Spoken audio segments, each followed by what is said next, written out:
999 Capital. Thanks again for joining me today in the Silver Show. We got a great topic that we're going to talk with you today. It's going to be, could a silver financial system, that's to say a monetary system based on silver, could it actually work? And we're going to talk about that too, but let me not sugarcoat this any longer. And it's no secret that our monetary system that's right in place, it's a complete shit show.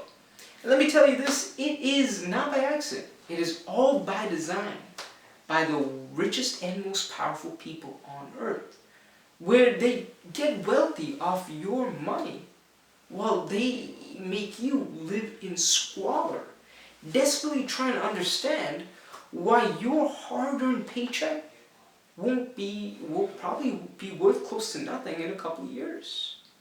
And who's the bastards who conceived of this plan? Well, it's the Rothschilds owned central banks. But let's take a step back a bit to the year 1965. Why is the date so important? Because this is when the Silver Coinage Act was passed by President Lyndon B. Johnson. This is not to be confused with the Silver Coinage Act of 1873, where it abolished the rights of silver bullion holders to make that metal of theirs into legal tender. That's not what we're going to be talking about. But in my opinion, I think the 1965 Act had greater ramifications because it essentially eliminated silver from ever seeing the light of day in this paper fiat system. Let me explain why. In 1933, when FDR, Franklin D. Roosevelt, he forced everyone to give up their gold to the central banks and the Federal Reserves, silver lasts a little bit longer, and it was passed around as an actual form of real money between the American citizens. But this put a dent into the central bank's plan, right? So what happened after that? That Coinage Act, it robbed everybody, essentially. And silver was no longer there. It was only supposed to be used for industrial usages. And that is why there needs to be a new monetary system in place.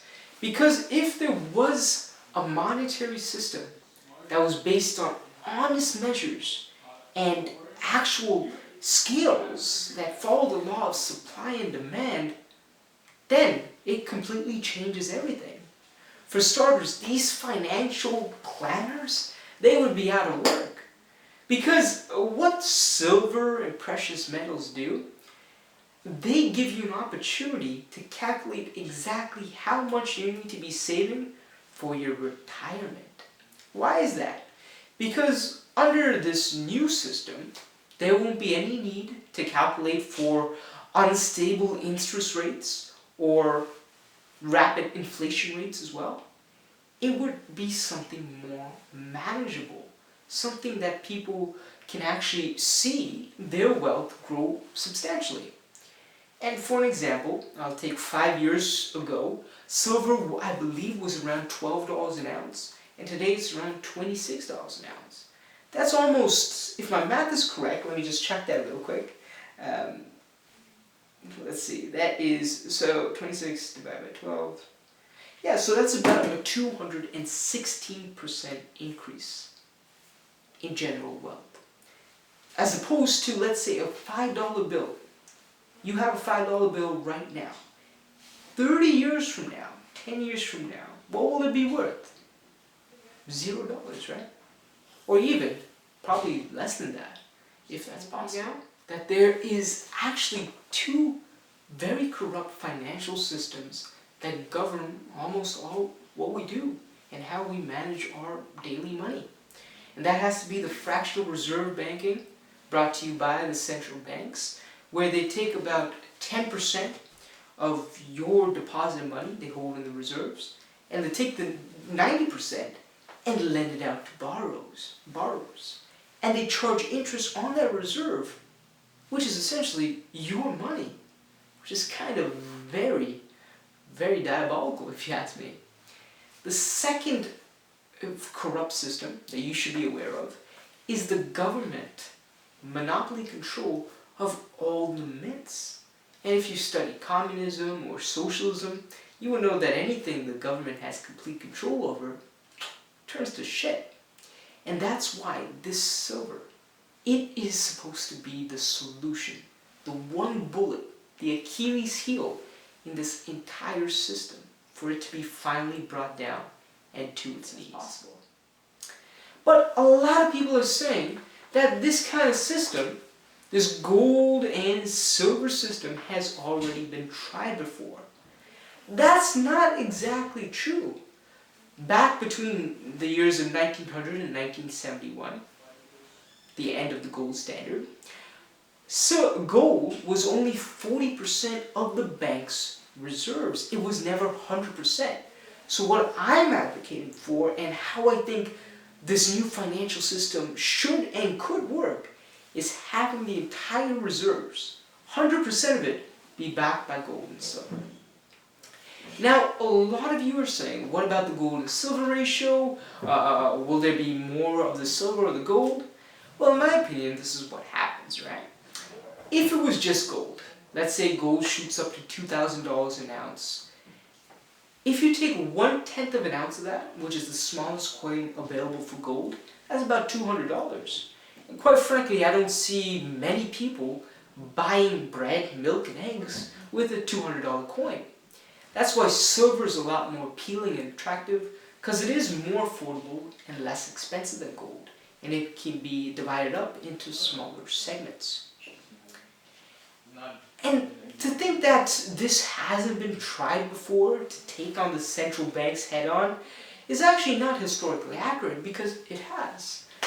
In fact, President Andrew Jackson, in the year of 1833, I believe, if I'm getting my history right, he took Americans off the second central bank. And by making sure that all the federal funds that were put in there, they get sent back to each local bank to be redistributed among the people. That's pretty great stuff. And Andrew Jackson, if you go into his history, you would find that he's very anti-establishment and he's always for the common people.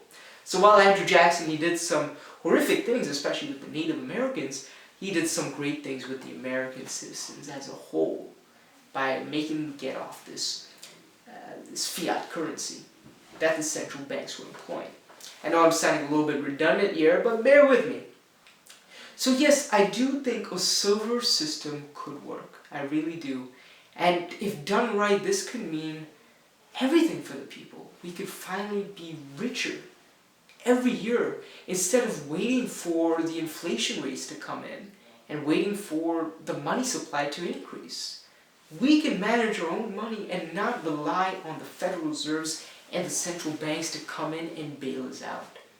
Which, after what happened in 2008, the Great Recession as we call it, I think it's about time for a change. It's time to put a halt to the central banks and the Federal Reserve's manipulation and say no to the richest and most powerful people on earth who think of us merely as pawns to be played with. That's why at 999 Capital, we are developing one of the first silver banks. We're putting a return to form for finance. And it's, like I said before in my previous videos, it's just a minimum deposit of $1,000. And after that, you could see, let's say, 119% return if the silver price has jumped from $33.19 today to $40 maybe a year from now. On top of that, we also give you a 3% annual return compounded monthly. And if you want any more information, there is the blog post. You can click that in the description below. I'm not sure how that works. But we are launching at the end of August, early September. And if you sign up for a mailing list right now, if you're one of the lucky 100 to open an account with us first, you'll receive one free Canadian or American silver dollar. Pretty cool, eh? So don't forget to click that subscribe button, hit that notification bell, join our mailing list, and like always, I'll see you in the next video. And don't forget, silver is what's going to set us free.